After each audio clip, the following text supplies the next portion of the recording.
السلام علیکم ورحمۃ اللہ وبرکاتہ۔ بسم اللہ الرحمن الرحیم۔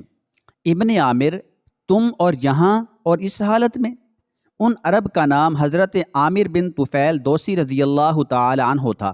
وہ نہایت بہادر، مشہور شاہ سوار اور جنگجو تھے۔ انہوں نے کہا، ہاں میں دھوکہ کھا گیا۔ حضرت خالد رضی اللہ تعالی عنہ: کیسے؟ حضرت عامر رضی اللہ تعالی عنہ نے اپنی اسیری کا تمام واقعہ حضرت خالد بن ولید رضی اللہ تعالیٰ عنہ کو سنایا۔ چرواہا جو کچھ ان پر سختیاں اور زیادتیاں کرتا رہا تھا وہ بھی بیان کی۔ حضرت خالد بن ولید رضی اللہ تعالیٰ عنہ کو غصہ آ گیا۔ انہوں نے تلوار کھینچ کر چرواہے پر ایسا وار کیا کہ اس کا سر قلم ہو کر دور جا گرا۔ سب سے پہلے انہوں نے حضرت عامر رضی اللہ تعالیٰ عنہ کی مشقیں کھولیں، پھر تمام بکریاں اپنے ساتھ لے لیں اور حضرت عامر رضی اللہ تعالیٰ عنہ سے دریافت کیا، ہمارا خط کہاں ہے؟ حضرت عامر رضی اللہ تعالیٰ عنہ کو حضرت خالد بن ولید رضی اللہ تعالیٰ عنہ نے خط دے کر حضرت ابو عبیدہ بن جراح کے پاس، جو ملک شام میں سپہ سالار تھے، بھیجا تھا۔ حضرت عامر رضی اللہ تعالیٰ عنہ نے جواب دیا، خط میرے پاس موجود ہے۔ حضرت خالد: تم میں سفر کی قوت ہے؟ حضرت عامر: جی ہاں ہے۔ حضرت خالد: اچھا تو تم ابھی روانہ ہو جاؤ اور احتیاط کو اپنی چادر گردانو۔ حضرت عامر رضی اللہ تعالیٰ عنہ اسی وقت اپنی اونٹنی پر سوار ہو کر ملک شام کی طرف روانہ ہو گئے۔ حضرت عامر بن طفیل دوسی رضی اللہ تعالیٰ عنہ ملک شام کی جانب نہایت احتیاط، ہوشیاری اور تیزی سے چلے جا رہے تھے۔ وہ آرکہ میں پہنچے۔ آرکہ کا قلعہ نہایت وسیع اور مضبوط تھا۔ وہ اسی کے سامنے سے ہو کر گزرے۔ جب پھاٹک آیا تو انہوں نے دروازے میں سے ایک لڑکی کو نکلتے ہوئے دیکھا۔ وہ پہلی ہی نظر میں اسے پہچان گئے۔ وہ وہی لڑکی تھی جو انہیں ان کی گرفتاری سے پہلے بکریاں چراتی ہوئی ملی تھی۔ اس لڑکی کو آرکہ میں سے نکلتے دیکھ کر وہ نہایت متعجب ہوئے۔ انہوں نے اونٹنی روک لی۔ لڑکی بے تکلفی اور قدرے بے حجابی سے ان کی طرف بڑھی۔ جب وہ قریب آئی تو حضرت عامر رضی اللہ تعالیٰ عنہ نے فرمایا، تم یہاں؟ لڑکی نے جواب دینے کی بجائے خود سوال کیا، تمہیں اس ظالم نے چھوڑ کیسے دیا؟ حضرت عامر رضی اللہ تعالیٰ عنہ کو یہ مناسب نہ لگا کہ وہ اونٹنی پر سوار رہ کر لڑکی سے باتیں کریں۔ انہوں نے اونٹنی کو بٹھایا، نیچے اترے اور فرمایا، اس نے رہا کہاں کیا؟ اللہ تعالیٰ نے مدد بھیجی۔ اس کے بعد حضرت عامر رضی اللہ تعالیٰ عنہ نے حضرت خالد بن ولید رضی اللہ تعالیٰ عنہ کے آنے اور اپنی رہائی پانے کا حال تفصیل سے سنایا۔ لڑکی نے کہا، اللہ کا شکر ہے۔ حضرت عامر رضی اللہ تعالیٰ عنہ: بیٹی، تم نے مجھ سے اظہار ہمدردی کیا تھا، میں تمہارا شکریہ ادا کرنا چاہتا تھا۔ لڑکی: مجھے آپ سے ہمدردی ضرور پیدا ہو گئی تھی، مگر میں کچھ کر نہ سکتی تھی۔ وہ نہایت ہی بدمعاش تھا اور اس کا آقا قدہ اس سے بھی زیادہ شریر تھا۔ حضرت عامر رضی اللہ تعالی عنہ کو تعجب ہوا کہ لڑکی عربی میں اچھی طرح گفتگو کر رہی تھی۔ وہ خوبصورت تھی، اس کا رنگ کھلا ہوا گندمی تھا، خد و خال نہایت دلکش تھے، آنکھیں بڑی بڑی اور بہت ہی اچھی تھیں۔ اس کی صورت میں ایسی جاذبیت تھی، کشش تھی کہ دیکھنے کو جی چاہتا تھا۔ وہ عیسائی لڑکی تھی۔ عیسائی لڑکیوں میں بے پردگی کی وجہ سے حجاب نہیں ہوتا، لیکن اس میں حجاب تھا۔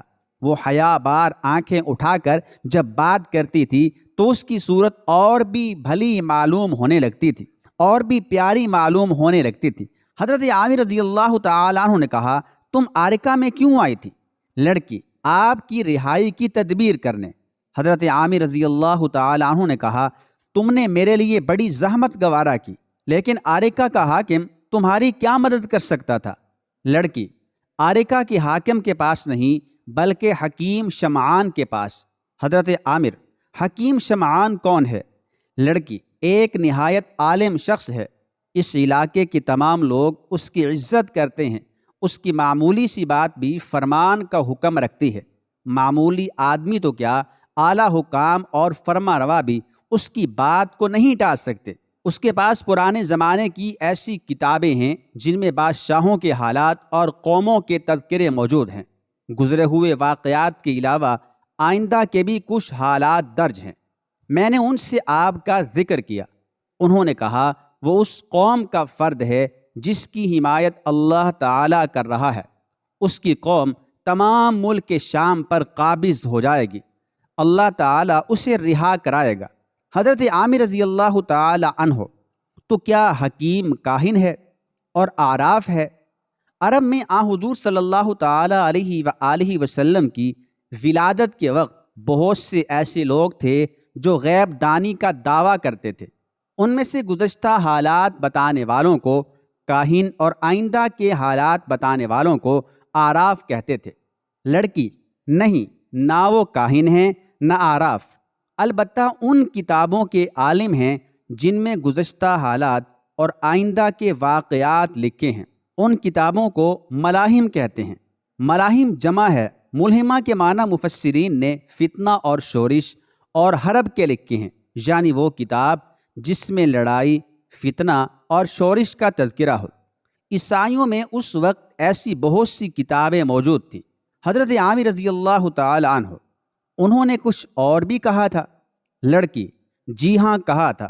حضرت عامر رضی اللہ تعالی عنہ کیا؟ لڑکی کہا تھا کہ ایران کی طرف سے سب سے پہلا اسلامی علم جو آئے گا وہ سیاہ رنگ کا ہوگا، اور اس لشکر کا سردار نہایت قوی ہیکل، گرانڈیل اور گداز جسم کا ہوگا۔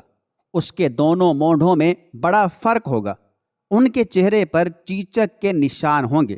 یہ شخص ملک شام کو فتح کرے گا۔ حضرت عامر رضی اللہ تعالیٰ عنہ اللہ تعالیٰ کی قسم ہمارا علم سیاہ ہے، ہمارا سردار ایسا ہی ہے جیسا شمعان نے بیان کیا ہے۔ بیٹی کیا ایک بات بتاؤ گی؟ لڑکی پوچھئے۔ حضرت عامر رضی اللہ تعالیٰ عنہ تمہیں میری ذات سے اس قدر ہمدردی کیوں ہوئی؟ لڑکی میں نہیں جانتی، مجھے خود حیرت ہے۔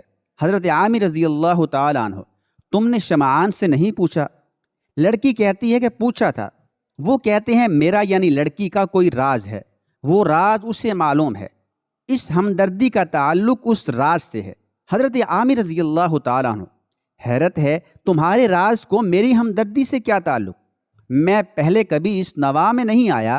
لڑکی میں خود بھی حیران ہوں، میں نے ان سے بہت پوچھا لیکن انہوں نے مجھے کوئی جواب نہ دیا۔ وہ مجھے اپنی بیٹی سمجھتے ہیں اور بیٹی کی طرح چاہتے ہیں، میری پرورش بھی انہوں نے کی ہے۔ حضرت عامر رضی اللہ تعالیٰ عنہ کیا تمہارے والدین نہیں ہیں؟ لڑکی نہیں، میرے ہوش سنبھالنے سے پہلے ہی وہ فوت ہو چکے تھے۔ جب میں نے ہوش سنبھالا تو اپنے آپ کو شمعان کی آغوش میں پایا۔ میں انہیں حقیقی باپ سمجھتی تھی، لیکن ایک روز یہ عقدہ کھل گیا۔ حضرت عامر رضی اللہ تعالیٰ عنہ کیسے کھلا؟ لڑکی ایک روز مجھے معلوم ہوا کہ قلعہ کے فرما روا یعنی بادشاہ کی بیوی حکیم شمعان سے، جنہیں میں اپنا باپ سمجھتی تھی، ملنے آ رہی ہے۔ اس روز ہمارا مکان خوب آراستہ کیا گیا تھا۔ یہ اب سے 2 برس پہلے کی بات ہے۔ بادشاہ کی بیگم آئی۔ حکیم نے اس روز مجھے نہایت اچھے کپڑے اور خالص سونے کے زیورات پہنائے تھے۔ ہم سب نے بادشاہ کی بیگم کا استقبال کیا۔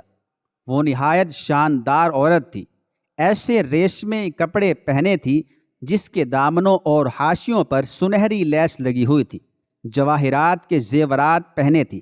جب میں نے اسے سلام کیا تو اس نے مجھے بہت پیار کیا، گود میں اٹھا لیا، سینے سے لگایا۔ مجھے اس کی آغوش میں ماں کسی گود کی راحت محسوس ہوئی۔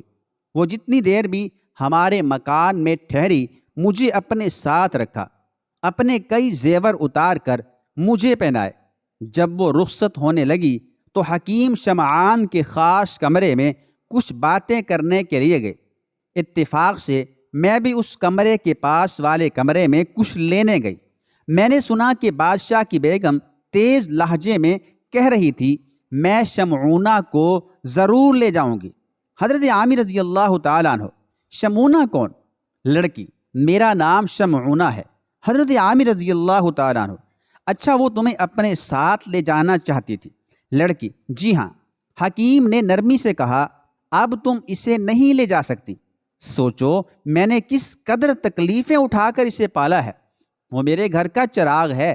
میرا گھر بے چراغ نہ کرو، بے نور نہ کرو۔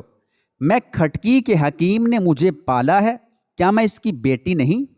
ابھی میں یہ سوچ ہی رہی تھی کہ بادشاہ کی بیگم نے کہا، اگر تم خوشی سے نہ دو گے تو میں زبردستی لے جاؤں گی۔